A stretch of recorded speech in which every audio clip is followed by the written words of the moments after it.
Tonight, Donald Trump threatens to widen his deportation net to include American citizens. But we also have a lot of bad people that have been here for a long time.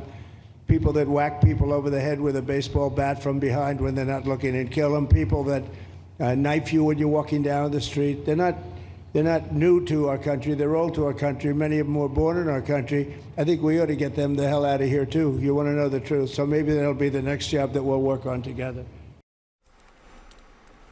Now, keep in mind, the DOJ is also now threatening to strip naturalized citizens of their legal status for committing certain crimes. All of this comes as Trump is touting the opening of what he's calling Alligator Alcatraz, an immigration facility surrounded by swamp and predators that holds 3,000 people. Republicans are touting it as low cost, complete with water, sewage, and power, and critics call it inhumane. Despite all the sort of theater of the Alligator Alcatraz of it all, Trump's comments today were really stunning, honestly. American citizens, he's talking about people who were born here and threatening to, put them in a deportation facility, deport them, take away their citizenship.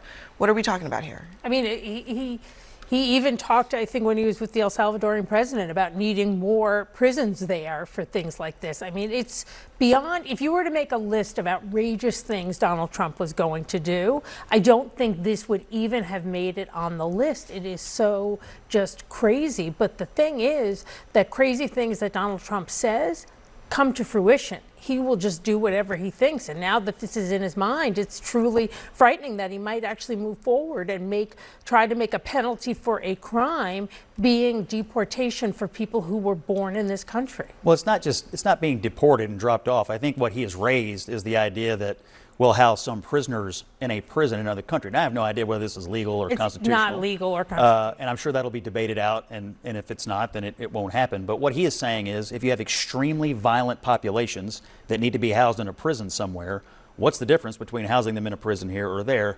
Other than the debate, I guess, over the legality of it, but that's what he has been raising. Other than a pesky little thing called the law. And I mean, I don't think under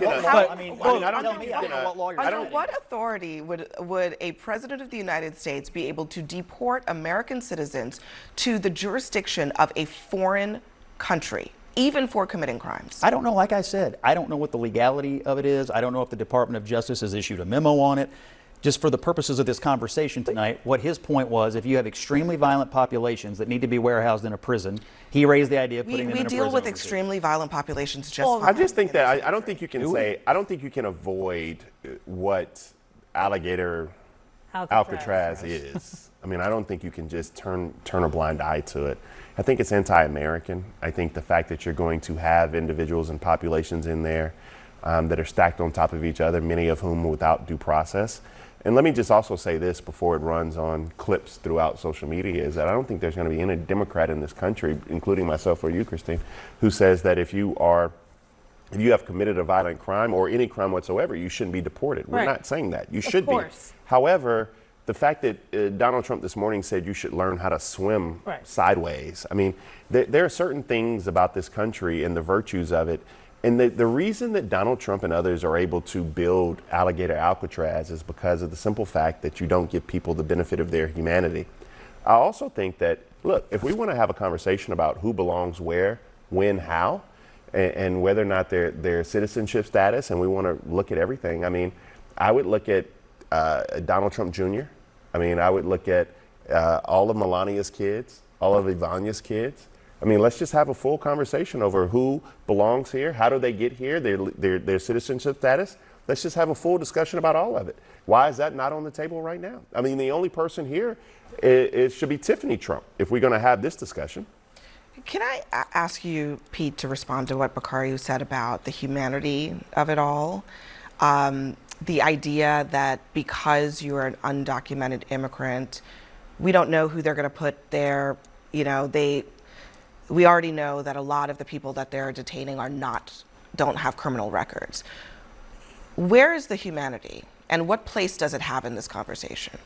We'll have to see how many people actually end up there. I think part of this facility is to try and incentivize those who are here illegally to self-deport, to say, hey, you don't want to be here. You don't want to go to Alligator Alcatraz.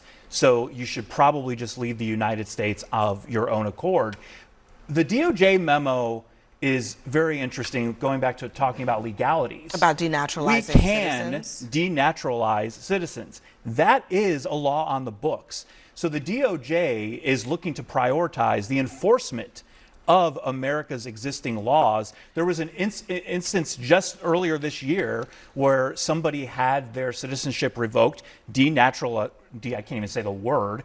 It happened because they were convicted of distributing child abuse materials. Yeah, it's something that can happen. It is something that can happen, but it's something that is relatively rare and is usually reserved for things like what you're describing there. But one of the things that's interesting about that memo is that it says, in addition to heinous crimes, right? I'm not sure there's a lot of dispute about the code and what it says about crimes being a case for denaturalization. But it also says cases referred by a U.S. Attorney's Office in connection with pending criminal charges if those charges do not fit within one of the other priorities. So that's basically any crime. Maybe you're caught with marijuana. Maybe you're caught with marijuana. That's any crime. The number 10. Any other cases referred to the civil division that the division determines to be sufficiently important to pursue. So I think when people look at this, they look at this as a carte blanche. Yeah, it's totally subjective. To just say, Zohran Mamdani, you're a naturalized citizen. You're a high priority for us. We'll take it away. Right. What are the guardrails here? And you just said it's a little loosey-goosey. This is not a good thing to be loosey-goosey with.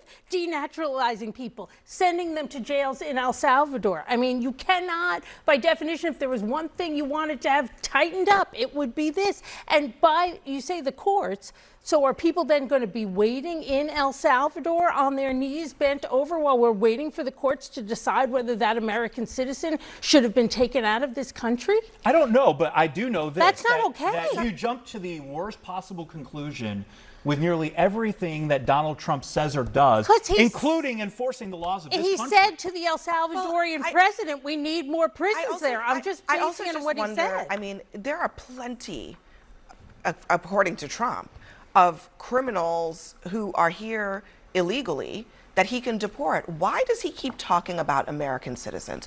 Why is that a thing that keeps coming up? Denaturalizing people who have citizenship, who've gone through a process, it's an onerous process. It's not an easy thing to become a citizen of this country. Why does that keep coming up? And is this an open door for him to start using the same authorities that he's using against undocumented people against Americans? Well, you heard him in the clip you played. He's obviously concerned about people who are extraordinarily violent being in this country. He doesn't like the idea that people have come here and been extremely violent in this country. And he doesn't like them either. Yeah, well, they're born here. They're American citizens and they have rights. So why I don't understand why he doesn't. Over the history of this country, you don't think that we've been dealing with extraordinarily violent people for a very long time? Yeah, he'd probably say we're not dealing with them tough enough. I mean, it's probably his view. I mean, you heard what he said. He does not like the idea that extremely violent populations are not dealt with in the toughest possible manner. That is basically his position. Last word, Bakari? No, I think this is exactly what it is. I mean, I think a lot of it's rooted in the words that people don't like around this table. It's rooted in a lot of xenophobia. It's rooted in a lot of bigotry. It is what it is. We should enforce the laws of this land. However, what we're doing right now, I'll go back to what I said at the beginning, is completely anti-American. I mean, the fact, simply because you are looking for a better life, and yes, we want to deport. And I want to be extremely clear, people who commit a crime, violent or not, no one is arguing that point with you. But Alligator Alcatraz is the most un-American thing I've seen probably since last week.